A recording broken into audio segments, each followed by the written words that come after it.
Bapak, Ibu, Saudara-saudari sekalian yang terkasih di dalam Tuhan, dalam rangka hari doa panggilan sedunia yang ke-59 minggu ini, baiklah kita bersama-sama mendengarkan refleksi dari Bapa Suci, Paus Fransiskus, memberikan refleksi kepada kita dengan judul dipanggil untuk membangun keluarga manusia. Saudara-saudari sekalian yang terkasih, pada saat angin dingin perang dan penindasan bertiup dan ketika kita sering menghadapi tanda-tanda polarisasi, kita sebagai gereja telah melakukan proses sinode. Kita merasakan kebutuhan mendesak untuk melakukan perjalanan bersama, memupuk semangat mendengarkan, partisipasi, dan berbagi. Bersama dengan semua orang yang berkehendak baik, kita hendak membantu membangun keluarga manusia, menyembuhkan lukanya, dan membimbingnya ke masa depan yang lebih baik. Pada hari doa panggilan sedunia yang ke-59 ini, saya ingin bersama Anda merenungkan makna yang lebih luas dari panggilan dalam konteks gereja sinode, gereja yang mendengarkan Tuhan dan dunia. Sinodalitas atau berjalan bersama adalah panggilan mendasar bagi gereja.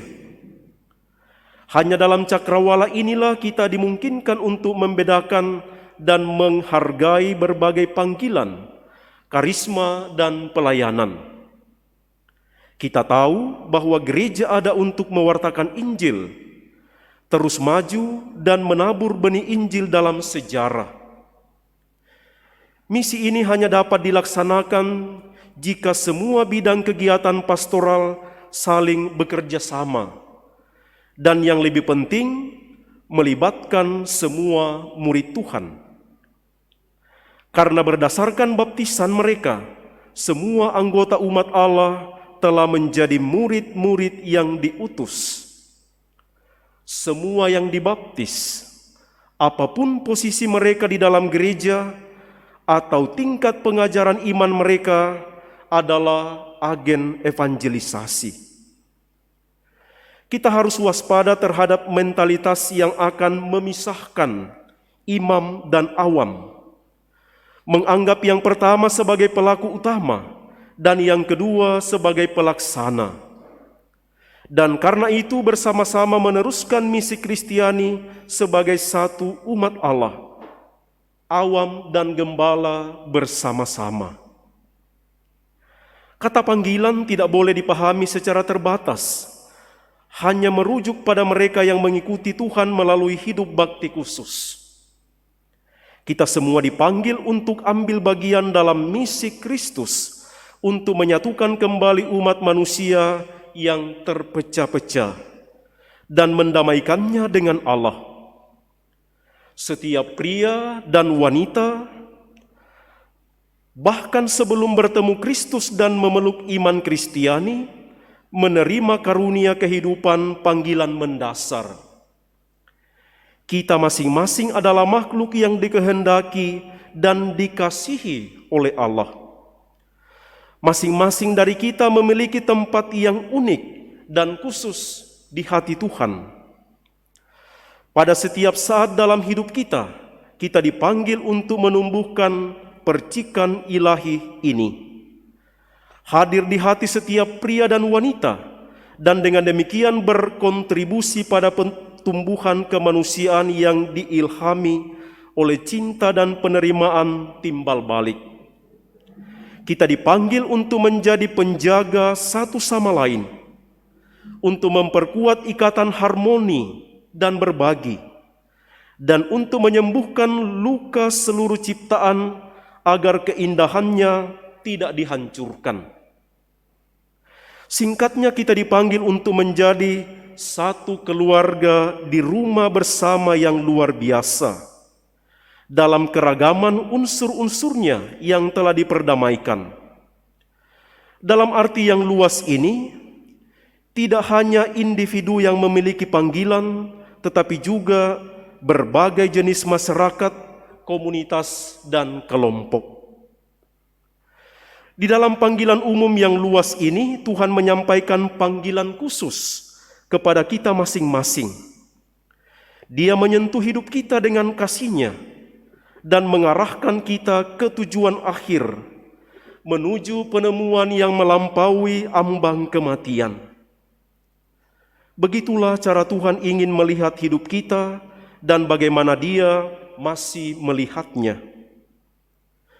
Michelangelo pernah mengatakan bahwa setiap balok batu berisi patung di dalamnya, dan terserah bagaimana sang pematung untuk mengungkapkannya.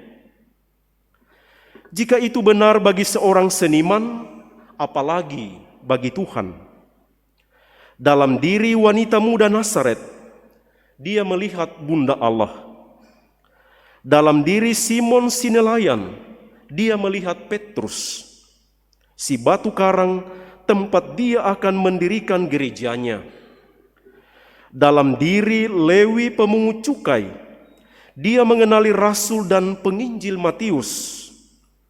Dan pada Saulus, seorang penganiaya yang kejam terhadap umat Kristiani, Dia melihat Paulus, Rasul orang-orang bukan Yahudi. Tatapan kasih Tuhan selalu menjumpai kita, menyentuh, membebaskan, dan mengubah kita, serta menjadikan kita pribadi yang baru. Itulah yang terjadi dalam setiap panggilan. Kita bertemu dengan tatapan Tuhan yang memanggil kita. Panggilan seperti kekudusan bukanlah pengalaman luar biasa yang diperuntukkan bagi segelintir orang. Sama seperti ada kesucian orang-orang kudus di sebelah. Demikian juga ada panggilan untuk setiap orang, karena pandangan dan panggilan Tuhan ditujukan kepada setiap orang. Menurut pepatah dari timur, orang bijak pada telur dapat melihat seekor elang. Pada sebiji benih, ia melihat sekilas sebuah pohon besar.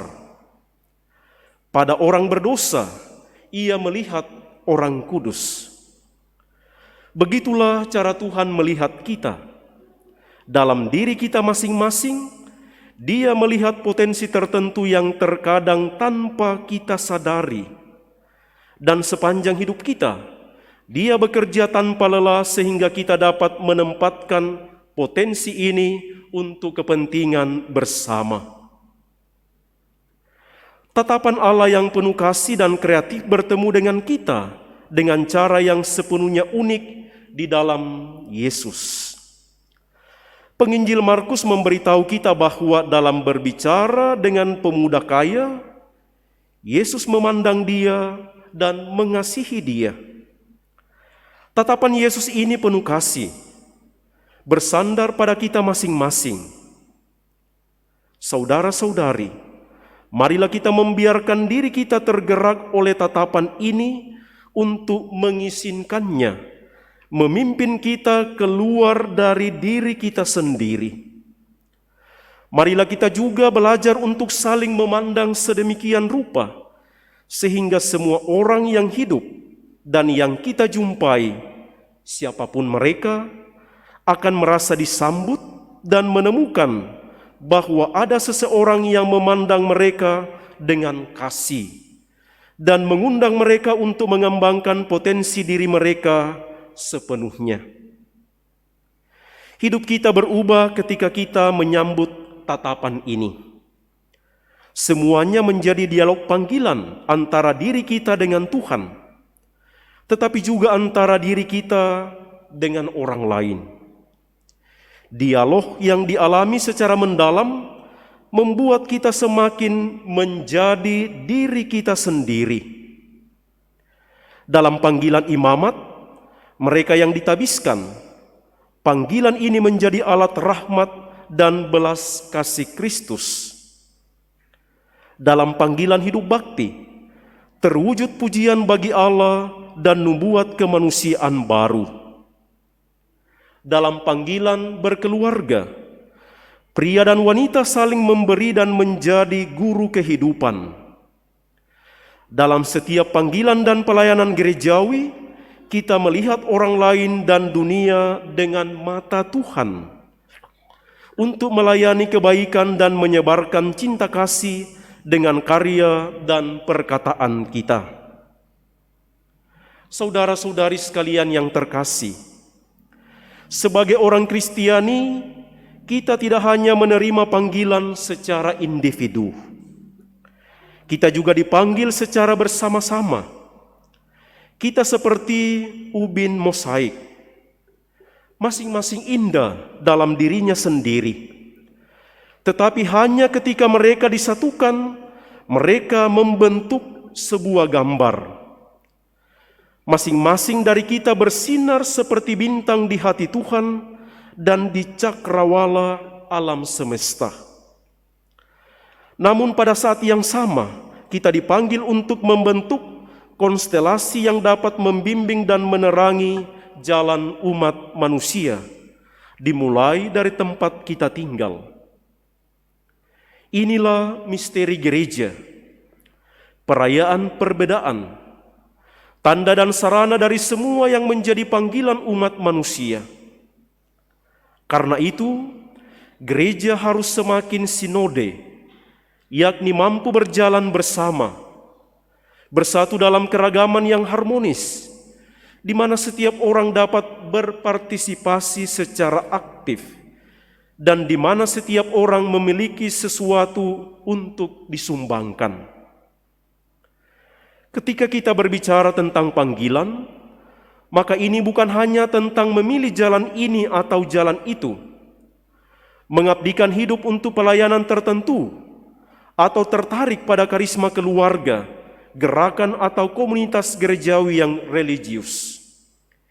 Ini adalah tentang mewujudkan impian Allah, visi persaudaraan yang agung yang Yesus hargai ketika ia berdoa kepada Bapa supaya mereka semua menjadi satu. Setiap panggilan dalam gereja dan dalam pengertian yang lebih luas dalam masyarakat berkontribusi pada tujuan bersama, yaitu untuk merayakan di antara pria dan wanita keselarasan berbagai karunia yang hanya dapat dibawa oleh Roh Kudus. Para imam, pria dan wanita yang menjalani hidup bakti, umat awam yang setia, marilah kita melakukan perjalanan dan bekerja bersama dalam memberikan kesaksian akan kebenaran bahwa satu keluarga besar manusia yang bersatu dalam kasih bukanlah visi utopis, tetapi tujuan utama yang Tuhan ciptakan untuk kita. Marilah kita berdoa, saudara-saudari, agar seluruh umat Allah di tengah peristiwa sejarah yang dramatis dapat semakin menanggapi panggilan ini. Marilah kita memohon cahaya Roh Kudus, sehingga kita semua dapat menemukan tempat yang tepat dan memberikan yang terbaik dari diri kita sendiri dalam rencana ilahi yang agung ini. Semoga demikian.